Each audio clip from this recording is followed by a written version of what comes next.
You work on your own game now. You mentioned it's your second game.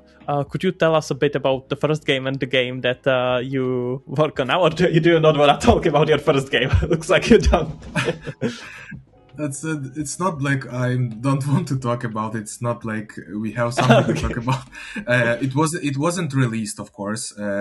It's like it was made because when after I was a game tester for like a year or maybe 9 months, I tried to make something on my own, and it was actually the work for my diploma and so. So yeah. It was like a Flappy Bird clone, but with a lot of like cool stuff, like a leaderboard, online leaderboard that people will try uh, to have like high scores. It's about like I had also the bombs to destroy pipes, like this some kind of cheat code, yeah, like something like that. So was actually pretty relatively easy to do because Flappy Bird is a game. When you try to do some tutorials, it's like there is a lot of them for the Flappy Bird one. But my actual game I'm working on is like a kind of a different stuff because I'm planning to make it commercially. And my first game, it was actually to try to become a game developer. So I made it for the position, but unfortunately, from other reasons, I was rejected, not because of the game developed.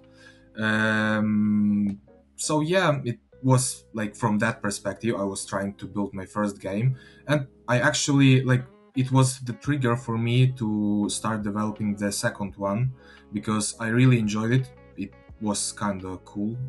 It was fun. Uh, so yeah, that's pretty much it about the first game. Okay. So, listening to you, it sounds like there is many things that if you had done the same thing again, you would have done them differently. Could you try to kind of point them out?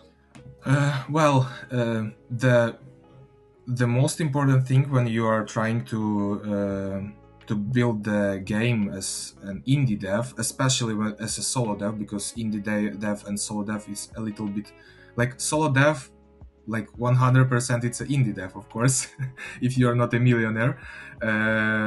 But yeah, so if you're a solo indie game developer, especially, I would like suggest to plan the game like actual features, like just open the Trello, open some kind of notes, like whatever, and try to write down every aspect of the game, like even like how the voice of the main character should like sound or other stuff. Because the more time you actually spend in the beginning planning the game, how it will it should look like in the end, the less time you will spend on the planning on the way, because it's actually what I do right now. What I'm doing right now is I'm planning now on the go, and it's not the best solution because you're starting to bring ideas which are definitely cool, but they are not very well suited with your ideas when you were building them, when you just have this idea you have now. So it's actually a problem because you need to rewrite your ideas, like change them.